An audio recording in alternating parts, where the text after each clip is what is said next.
लटक गई हजारों भर्तियां, अब लोकसभा चुनाव के बाद ही हो पाएंगी नियुक्तियां। आदर्श चुनाव आचार संहिता लगी। 2 दिन पहले 1023 टीजीटी शिक्षकों का बैचवाइज भर्ती के माध्यम से हुआ था चयन। अमर उजाला ब्यूरो, शिमला। हिमाचल प्रदेश में अब लोकसभा चुनाव के बाद ही स्कूलों में हजारों शिक्षक नियुक्त होंगे। देश में आदर्श चुनाव आचार संहिता लगने से टीजीटी, जेबीटी, कंप्यूटर शिक्षकों की भर्तियां लटक गई हैं। 2 दिन पहले 1023 टीजीटी का बैचवाइज भर्ती के माध्यम से चयन हुआ है। इन शिक्षकों को नियुक्तियों के लिए अब जून तक इंतजार करना होगा। 1161 पदों पर जेबीटी की बैचवाइज भर्ती का परिणाम भी जून में ही जारी होगा। कंप्यूटर साइंस प्रवक्ता के 985 पद भरने को विज्ञापन जारी करने पर भी रोक लग गई है। प्राक शिक्षा निदेशालय ने पदों पर जेबीटी की बैचवाइज भर्ती का परिणाम भी जून में होगा जारी। 2023 के दौरान हुई बैचवाइज काउंसलिंग का परिणाम घोषित किया है। इसमें टीजीटीआज में 496, नॉन मेडिकल में 333 और मेडिकल 8। बिलासपुर में सरकारी होर्डिंग हटाते लोक निर्माण विभाग के कर्मचारी संवाद में 194 अशर्तित का चयन हुआ।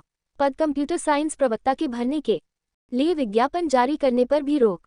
स्कूलों में नियुक्तियां दी जानी थीं, लेकिन चुनाव आचार संहिता लगने के कारण ये नियुक्तियां 3 माह के लिए लटक गई हैं। शिक्षा विभाग ने जेबीटी शिक्षकों के बैच बंद विगत 13 मार्च को अक्टूबर नवंबर है।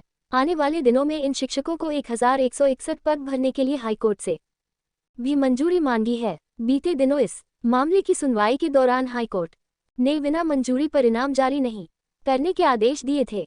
अब संभावित है कि लोकसभा चुनाव के बाद ही इस भर्ती का परिणाम जारी होगा। इसके अलावा सरकार ने बीते दिनों कंप्यूटर साइंस प्रवक्ताओं के 95 पद भरने की भी घोषणा की है।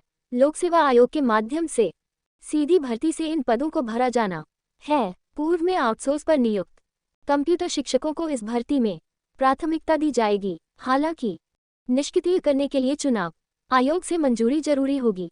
चयन आयोग में पुरानी भर्तियां जारी रहेंगी। हमीरपुर राज्य चयन आयोग के माध्यम से अब नई भर्तियां नहीं हो पाएंगी। हालांकि नवगठित आयोग के माध्यम से पूर्व में जारी ऑपरेशन थिएटर असिस्टेंट और ग्रुप इंस्ट्रक्टर को भर्ती प्रक्रिया जारी रहेंगी। दोनों भर्ती प्रक्रियाओं को लेकर राज्य चयन आयोग की तरफ से औपचारिक रूप से चुनाव आयोग को पत्राचार किया जाएगा। आयोग के गठन के 4 माह बाद आयोग की वेबसाइट अभ्यर्थियों के लिए शुरू कर दी है। आयोग के प्रशासनिक अधिकारी जितेंद्र सांजटा ने कहा कि नई भर्ती प्रक्रियाएं शुरू नहीं होंगी, लेकिन पूर्व में जारी भर्ती प्रक्रिया जारी रहेगी।